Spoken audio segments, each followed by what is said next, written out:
ఇక ఓట్ల చోరీకి బీజేపీకి సంబంధం ఏంటని కేంద్ర మంత్రి బండి సంజయ్ ప్రశ్నించారు. తాము ఓట్ల చోరీ చేసి ఉంటే తెలంగాణ, కర్ణాటకలలో కాంగ్రెస్ ఎలా గెలిచేదంటూ ప్రశ్నించారు. ఇండియా కూటమికి 230 ఎంపీ సీట్లు ఎలా వచ్చేవని, కేంద్రంలో బీజేపీ కేవలం 240 ఎంపీ సీట్లకే ఎలా పరిమితమయ్యేదని ప్రశ్నించారు. రాహుల్ కనీస అవగాహన లేకుండా మాట్లాడుతున్నారని మండిపడ్డారు. మార్వాడి గోబ్యాక్ పేరుతో హిందూ సమాజాన్ని చీల్చే కుట్ర జరుగుతుందన్నారు. కమ్యూనిస్టుల ముసుగులో కాంగ్రెస్, బీఆర్ఎస్, ఎంఐఎం చేస్తున్న డ్రామాలన్నారు. పాత బస్తీని ఐఎస్ఐ అడ్డాగా మార్చి రోహింగ్యాలపై ఎందుకు మాట్లాడడం లేదని ప్రశ్నించారు. మీరు మార్వాడి గోబ్యాక్ అంటే తాము రోహింగ్యాలు గోబ్యాక్ ఆందోళనలు చేస్తామని హెచ్చరించారు. హైదరాబాద్ యూసఫ్ గూడలో బీజేపీ రాష్ట్ర అధ్యక్షుడు రామచంద్రరావుతో కలిసి తిరంగా యాత్రలో పాల్గొన్నారు. ఏ నష్టము ఇది? కొంతమంది కమ్యూనిస్టుల ముసుగులో కమ్యూనిస్టుల జెండా మీద కాంగ్రెస్, బీఆర్ఎస్, ఎంఐఎం పార్టీలు కలిసి ఆడుతున్న నాటకాలు.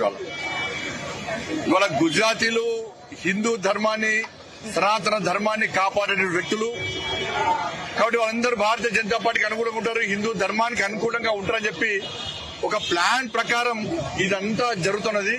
ఇలా గుజరాతీలు ఈ సంపద దోచుకొని రాలే, అధికారం కోసం వీళ్ళు వస్తలేరు.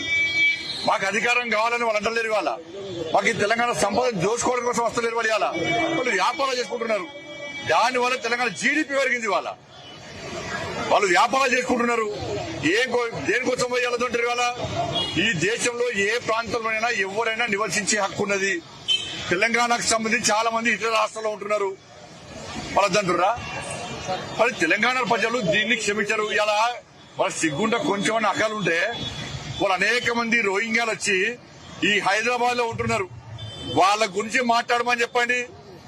వాని వల్ల తెలంగాణ, ముఖ్యంగా హైదరాబాద్ పాత అడ్డగా మారింది. అనేక బాంబ్ బ్లాస్ట్ జరిగినాయి, అనేక నివేదికలు వస్తున్నాయి. ఇవాళ ఇతర దేశాల నుంచి రోహింగ్యాలు వచ్చి ఇవాళ బీఆర్ఎస్ పార్టీ సెంటర్ ఇచ్చింది, కాంగ్రెస్ పార్టీ పెంచి పోషిస్తున్నది. వాళ్ళ వల్ల థ్రెట్ ఉన్నది.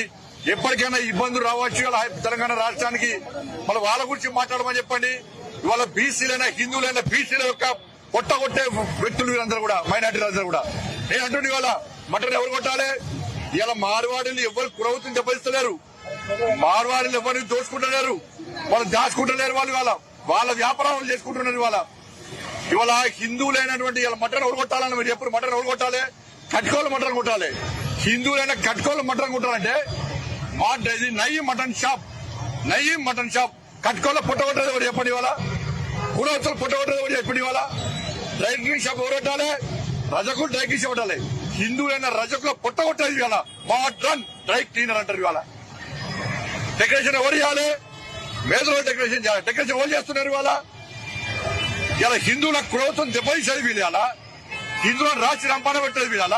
దాని గురించి మాట్లాడమని చెప్పండి. గుజరాత్ గోబ్యాక్ కాదు. ఇలా బీసీలైన హిందువుల కులవతులు దెబ్బతీస్తున్నారు. ఇవాళ వాటి గురించి మాట్లాడమని చెప్పండి. ఇలా కాబట్టి తెలంగాణ సమాజానికి హిందువులకు అప్పీల్ చేస్తున్నారు.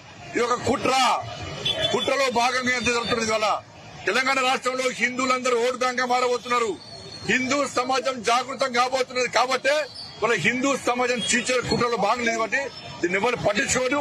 ఇవాళ మీరంటే రోహింగ్యాలు గో బ్యాక్ అని చెప్పి మేమంటాం. ఈ కురవతులు కాపాడాలి, హిందువుల కురవతులు కాపాడాలని చెప్పి మేము ఉద్యమం చేయాలి.